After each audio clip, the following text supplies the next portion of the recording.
सुख बोंगे एक टीचर और पार्ट टाइम में खजाना खोजने का काम करता है। अपनी सारी सैलरी खजाना खोजने वाले हथियार पे खर्च कर देता है।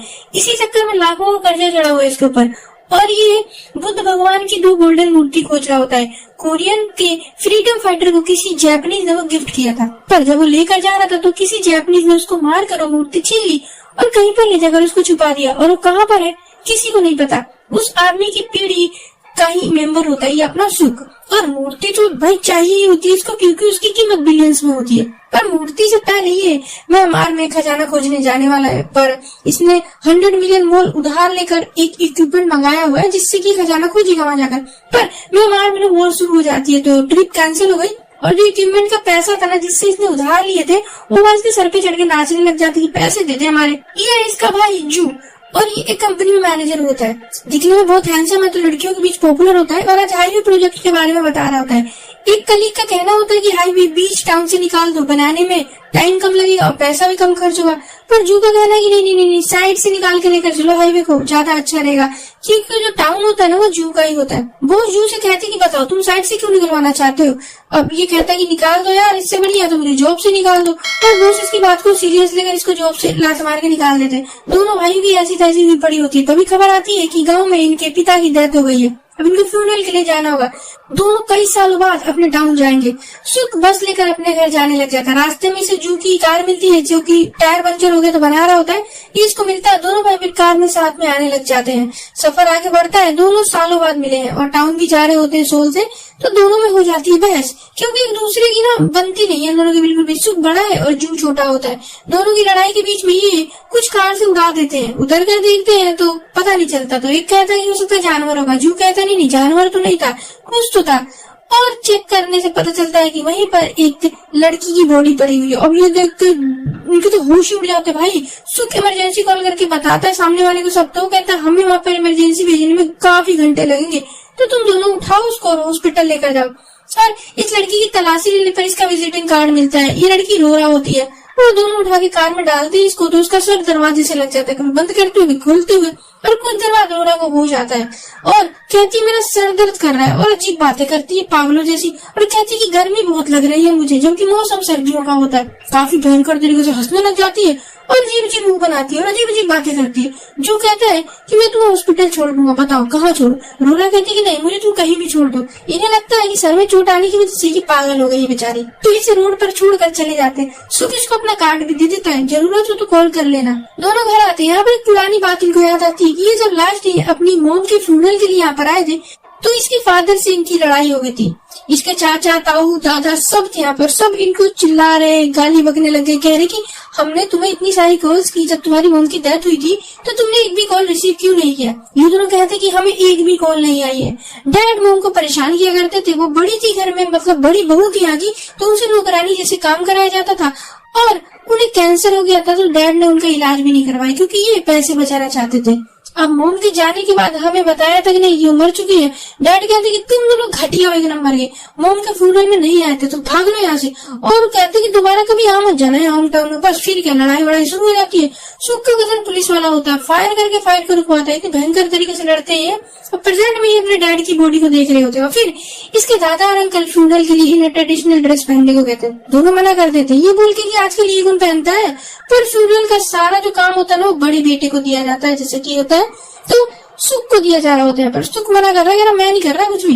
तो सब इन्हें ना उल्टा सीधा बोलने लग जाते, बहुत बातें सुनाते हैं। दादा यहाँ पर मुहावरे पढ़ने लग जाते हैं, पता नहीं चाइनीज लैंग्वेज में। इन दोनों को कुछ भी समझ नहीं आ रहा होता। पर एक बात तो इन लोगों को समझ में आ रही होती है कि पूरा जो घर है ना इनको मिलकर ना उल्टा सीधा बोलना गाली दे रहे होते हैं, और कहते हैं कि तुम्हारी मदर ने तुम्हें तमीज नहीं सिखाई बिल्कुल भी।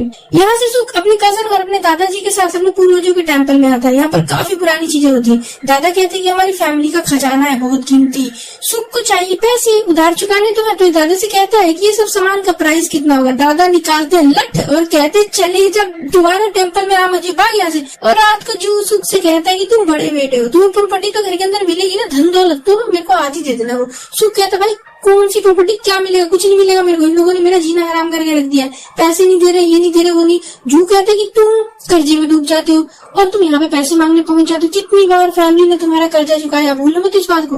तुम बस कर्जा लेते हो और मेरे से भी तुमने कर्जा लिया है, जिस वजह से मैं गरीब हो गया, मेरी शादी टूट गई, लड़की छोड़कर भाग गई मेरी गर्लफ्रेंड मुझे, और तुम्हारी वजह से सब कुछ हुआ है। अब भाई इतनी बात पे लड़ाई शुरू हो जाती है इनकी। सुख को तभी रोरा कॉल करके कहती है मुझे कुछ याद नहीं आ रहा। जू कहता है कि इसमें हमारी क्या गलती है, हमने तो कहा था हॉस्पिटल चलो, तुम गई नहीं।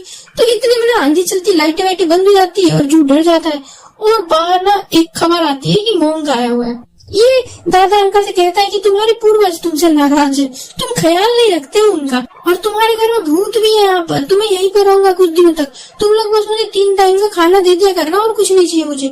और यहाँ से सुख अपने कजन और उसकी वाइफ की बातें सुन रहा होता है। उसकी वाइफ कहती है कि तुम घर की चाबी सुख को क्यों नहीं दे देते, उन दोनों में से किसी को दे दो। कजन कहता है कि मैं उसे दे तो दूंगा, जो बड़ा बेटा बनेगा, घर की जिम्मेदारियां निभाएगा। दोनों पर भरोसा नहीं करता हूँ मैं, नालायक एक नंबर के, घर बेच के भाग जाएंगे। तो सुख बड़ा बेटा है पर वो बनना नहीं चाहता है, क्योंकि ये जिम्मेदारियां काफी है तो कौन ही संभालेगा, पर इसे घर भी तो चाहिए होता है ना। इतने में डोरा दिख जाती है इसको।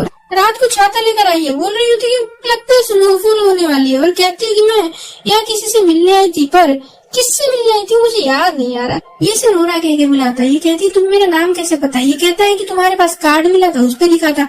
रोरा हंस के कहती है कि गर्मी बहुत है यहाँ पर, चलो फ्रेश एयर लेने चलते हैं। और रात को इसे सुख झूला झूलाने लेकर जाता है। यहाँ जू अपने बॉस को सॉरी बोल रहा होता है। यहाँ रोरा सुख की बातें सुन रही होती है सारी, और उसको बताता है कि मैं खजाना ढूंढ गया हूँ, बाकी सारी चीजें। रोरा बताती है कि हाँ मैंने भी सुना है इस बुद्ध की मूर्ति के बारे में, जो कि इसी गाँव में है। सुख को लगता है कि ये भी चोरी करने आई हुई है यहाँ पर मूर्ति। रोरा कहती है कि मूर्ति तुम्हारे घर में ही है। अब ये सुन के भाई अगले दिन ना सुख ट्रेडिशनल ड्रेस व्रेस पहन के निकलता है। सो इसको देख के इसको हो क्या गया है, कल तक तो मना कर रहा था।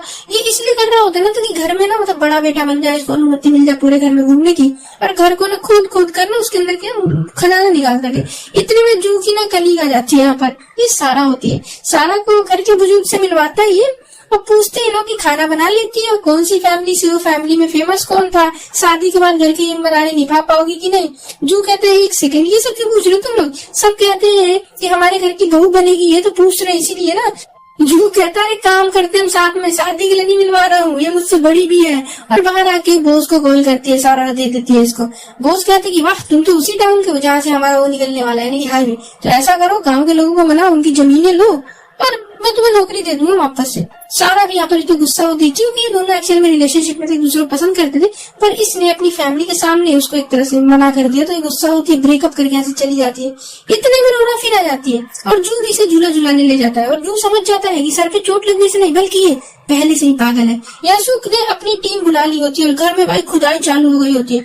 जू भी गाँव वालों की नजदीकियां बढ़ाने की कोशिश कर रहा होता है ताकि जमीन मिल जाए, और ट्रेडिशनल ड्रेस भी पहनने लग गया है। रोता भी सबके सामने जाकर पागल बनाता है, उनके घरों की तारीफ करता है, कहता तुम्हारी फैमिली में बहुत बड़े बड़े योद्धा रहे हैं। तो ना लोग फूलों फूलों में आगे बहक जाते, इसकी बातें सुन साइलेंट कर देते हैं। और सुख ने इतने में पूरा घर खोद डाला भाई। जमीन में कभी खिलौना निकलता है तो कभी लोटे में मोबाइल निकलता है, फिर खजाना निकल लगा ही। तभी मोंग को देखते हैं जब उसके मंदिर में ताका झाकी कर रहा होता है। मोंग कहता है कि यहाँ पर भूत है, पर सुख किसी लगता है कि चोरी करने आया हो मंदिर में। कहता है कि तुम असली में मोंग को रिचुअल किया है तुमने कभी। ये कहता है ना बेटा बहुत किया, मैंने बताऊंगा तेरे रुक जा तू। और रात को ही लोटे में से ना मोबाइल निकालता है, देख रहा होता है। ये एक्चुअली मोबाइल नहीं, इसने अपनी मोम को दिया था बहुत साल पहले खाना मंगाने के लिए, हेल्प के लिए और इसको कॉल करने के लिए। इस मोबाइल के बारे में घर में किसी को नहीं पता था। होता कुछ ऐसा था, इसकी मोम बड़ी बहू थी घर की, और घर में कोई ना कोई समारोह फंक्शन कुछ ना कुछ होता ही रहता था, तो इसकी मोम को बहुत सारा खाना बनाना पड़ता था बहुत सारे लोगों के लिए, तो काफी मेहनत का काम होता था, वो थक जाती थी। और यहाँ पर सुख को जू के इरादे में पता चल गए होते हैं कि वो हाईवे बनवा रहा है। तो कहता हाईवे मत बनवाओ तुम, मेरे खजाने की कुछ अधूरी रह जाएगी, वरना मैं तुम्हें खजाने का 20% दूंगा। जू बना कर देता है। ये बोल के की प्रॉपर्टी में जो मेरा हिस्सा था ना वो भी पिताजी ने तुम्हें ही दे दिया। बस फिर कहता लड़ाई यहाँ पे दोनों को फिर से शुरू हो जाती है, रो रहा आती है यहाँ पर। और जो समझ जाता है कि इसी ने बोला हुआ घर में मूर्ति है, क्योंकि बहुत तेज लड़की है। इसी ने मुझे बताया था कि गाँव वालों की ऐसी ऐसी तारीफ करो, साइन कर देंगे, और लोग करते भी है। बहुत तेज लड़की है ये। कहता है कि तुम हो कौन ये बताओ पहले। ये कहती है कि मैं तुम्हारे फादर के साथ रहा करती थी। और भाई जू इसको मारने जाता है सुनकर गुस्से में कि क्या अनाप शनाप बकरी है ना। सुख इसको रोकता है और कहता है कब थी तुम हमारे फादर के साथ, हमारी मोम के मर जाने के बाद। और भाई ये कहता है ना जू की मारते हैं इसको, पागल होगी कुछ भी बोल रही है। और भाई दोनों की फिर लड़ाई शुरू हो जाती है। रोरा इनको रोकने आती है, पैर टकराता है, गिर जाती है, उसकी सांसें चलनी बंद हो जाती है और इनको लगता है तो मर गई। इतने में कजन की बहू आके कहती है कि अरे चोरी हो गई यार में। दोनों भाई रोरा को कवर ओवर करके भागते बाहर, मूंग को दबोच लिया। उसके दादा ने कहा बेटा तेरे घर में रखा था, खाना दिया 3 टाइम को, तू चोरी कर रहा है और तू हमारे मंदिर के अंदर ताका झाकी करता है, घरों में खोदता फिर रहा है यहाँ तू है। पर इन्हें कौन बताए कि घर की तो खुदाई होती है ना सुखने के लिए, ना कि मोगने। मूंग कहता है देखो देखो मैंने कुछ नहीं करा, घर के अंदर चोर नहीं हूँ। इतने में पुलिस भी आ गई होती है, पुलिस चल के घर की है ना तो काफी जल्दी आ जाती है। तो भाई घर की तलाशी लेते कि मूंग के घर में साथी होंगे जो खोदने में हेल्प कर रहे हैं इसकी। पर सुख और जो डरे हुए कि घर में डेड बॉडी पड़ी हुई, पुलिस भी आ गई, अब क्या होगा। ये जाके चटाई वटाई हटा के देखते पर वहां पे बॉडी ना होती नहीं है उसकी। ये दोनों डर गए होते हैं कि गई तो गई कहाँ। इतनी में रोरा फिर से आ जाती है और बेहोश हो जाती है। ये इसको लेकर ना जाने लग जाती है। इसको घर वाले देख लेते कहते क्या कर रहे हो तुम दोनों। सुख कहते हैं इसकी हेल्प कर रहे हैं। अंकल कहते किसकी हेल्प कर रहे हो। और रोरा एक्चुअली में भूत होती है, हमें पता चलता है, बस इन्हीं दोनों को दिखाई देती है और किसी को नहीं। सुख कहता है कि तुम बुरा मत मानना, मेरी फैमिली थोड़ी पागल है। अंकल को और गुस्सा आ जाता है कि पागल ऐसे बोल रही है हमको। दोनों भाई पागल है एक नंबर की और जल्दी समझ जाते हैं यहाँ पर भूत है ये। और फिर हम देखते हैं शुरू का सीन। एक्चुअल में जू को रोरा दिखी थी ना तो वो लकड़ी पे गिरा था, ना कि उसके पैरों के ऊपर। यहाँ दोनों डर के कांपने लगते हैं कि भूत के साथ इतने दिनों से घूम फिर रहे थे। मूंग को वापस लाया जाता भूतनी को पकड़ने के लिए, पर यहाँ रोरा सबको डरा देती है।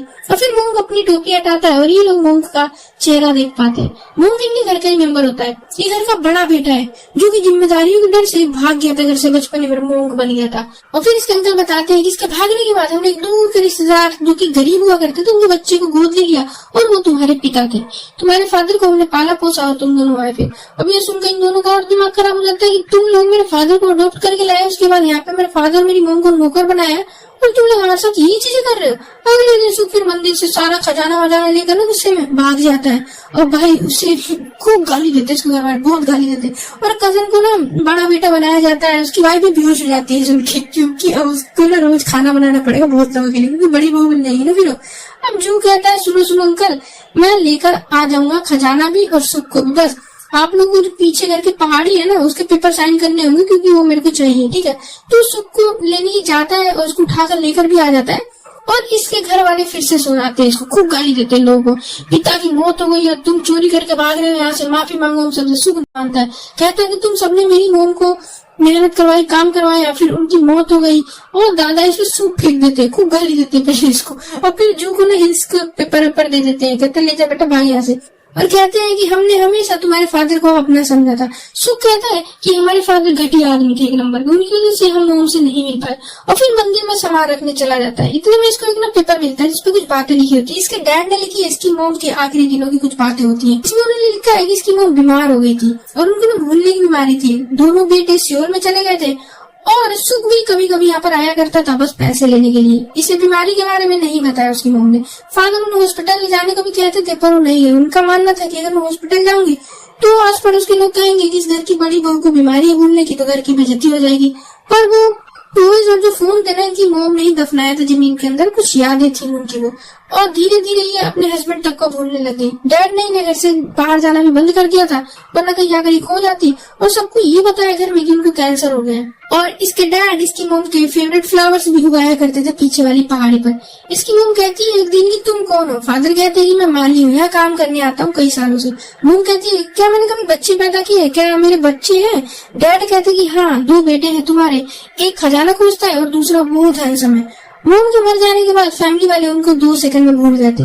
तो फादर ने सोचा कि मेरी वाइफ को कैसे भूल गए जिसने पूरी जिंदगी लोगों को खाना बना के खिलाया, घर को संभाला, तो मेरे बेटे के साथ भी लोग ऐसा ही करेंगे। तो इसलिए सुख ने भी मॉम को फोन किया था, उस फोन को लोटे में डाल के छुपा दिया और वही वाला नंबर ने इसके घर वाले को दे दिया। अब यही इसके घर वाले उस नंबर पर फोन करते थे पर कोई उठाता नहीं था, फोन तो लोटे में बसता था, कोई उठाता नहीं था। तो इन लोगों को लगता था ना कि वो दोनों फोन नहीं उठाते, जो कि शुरू में देखा था वो कह रहे थे कि फोन नहीं उठाया जो हमने किया था।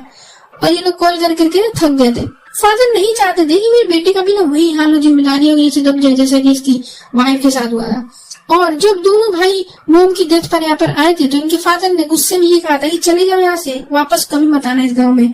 और हम यहाँ पर समझ जाते उन्होंने ऐसा क्यों कहा था, क्योंकि वो नहीं चाहते थे ये दोनों यहाँ पर आके घिसे। और सुख को सारी चीज समझ आ गई होती है कि इसके फादर सही थे। और जू आता है, इसका मोम के मोबाइल में एक फोटो दिखाता है। इसकी वो पता है कौन की, वो रो रहा थी जवानी के दिनों, वो वैसी दिखा करती थी। ये फोटो वही की है जहाँ पर वो झूला झूलती थी, यानी ऊपर जहाँ अभी भी झूल रही थी वो पहाड़ी पे। और वापस से हिल्स पर आते हैं, रोरा को खोजते, माफी मांगते हैं कि मोम हमको पहचान नहीं पाए। सुख कहता है कि मैं हिल कंपनी को नहीं देने दूंगा हाईवे के लिए, पर जू कहता है मैंने पेपर तो कंपनी में भेज दिए।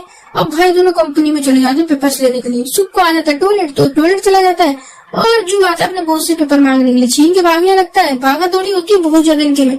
और यहाँ पर वो सुख आता है, देखता है, उसको लगता है मेरे भाई को मार रहे लोग, तो बहुत मारता है वो उसको, पकड़ पीट देता है अच्छी तरीके से। और यहाँ गांव में इसके फादर को अब दफनाया जा रहा था। एक्चुअल में उनकी डेथ तो काफी पहले ही हुई थी, बट यहाँ पर एक ना मान्यता मानी जाती है, जैसे कि ना किसी की डेथ हो जाती है ना, तो उनकी बॉडी को ना कई दिनों तक घर के अंदर रखा जाता है और घर के बाहर बोर्ड भी लगाया जाता है कि इस घर में किसी की डेथ हो गई है, और ना ये रिचुअल करते हैं कुछ दिनों तक, ऐसा कुछ होता है। तो अब उनकी बॉडी दफनाने का टाइम आ गया था और कजिन को बड़ा बेटा बनाया गया होता है। और वो कहता है कि वेट करो, सुख आता ही होगा, और आता भी है। वो दोनों आते हैं, सॉरी कहते हैं अपने डैड से, और रोरा भी यहीं पर आ जाती है जिनको देख रही होती है। और यही समय ना बहुत ही प्यारा फ्लैशबैक दिखाया जाता है। ये जब की बात है जब रोरा शादी करके यहाँ पर घर में आई थी, तो इसके हस्बैंड ने इसको हिल दिखाया था और वो झूला वहां पर हुआ करता था उस टाइम भी, और कहा था कि अगर कभी भी तुम खो जाओ इस गांव में तो हिल के पास आ जाना और याद करना कि वो हिल के बगल वाला घर ही तुम्हारा है, यानी कि हमारा है। और छाता भी उन्होंने दिया था इसको, जो वो लेकर अभी भी घुमा करती है और भूतनी बनने के बाद भी। और यहाँ पर वो झूला झूला करती थी। प्रेजेंट में सुख अपनी मोम को, फ्लावर को ना लगा रहा होता है यहाँ पर, और जू कहता है कि पेपर तो मिला नहीं, हिल तो बचेगा कैसे। और तभी हिल पर इनको प्लांट उगा हुआ दिखता है जो कि बहुत रेयर होता है, ठीक है। और इसके डैड ने लगाया था ये, तो रेयर प्लांट मिल गया, तो हिल को ना तोड़ नहीं सकते, फोड़ नहीं सकते, कुछ नहीं हो सकता यहाँ पर, ठीक है। और सबको बता देते हैं, इनकी पेपर में फोटो भी आ जाती है कि वहाँ काफी अच्छी खोज की दोनों भाइयों ने। और दादाजी बहुत खुश होते हैं कि चलो हमारे फैमिली का नाम रोशन किया इन लोगों ने, और जू के बॉस का प्रोजेक्ट कैंसिल हो जाता है। और ये दोनों होम टाउन में यहीं पर रहने का डिसाइड करते हैं, और ये दोनों फिर सोल वापस जाने का नहीं सोचते हैं। जू यहाँ पर वर्कशॉप खोलेगा और काम करेगा, और सुख कहता है कि मैं नए नए खजाने खोजने जाया करूंगा यहाँ से। एंड में भी दिखाया जाता है वही झूला, झूले के नीचे वही फूल लगा हुआ है, और फूल के कोई अंदर जाओ जमीन में ना, तो वही दो बुद्ध की मूर्तियां वहां पर रखी होती है जिससे शुरू से खोजा जा रहा होता है। एक्चुअल में मूर्तियां इसके पूर्वजों ने यहीं पर छुपा के रखी होती है, इसको पता भी नहीं, पता चला भी खोज देगा ये 2 घंटे में। ओके, तो फिल्म यहाँ पर खत्म हो जाती है। अगर वीडियो अच्छी लगी तो वीडियो को लाइक जरूर कर देना, चैनल को सब्सक्राइब कर दो, और ऐसे ऐसे वीडियोस को देखने के लिए मिलता हो। तब तक के लिए बाय।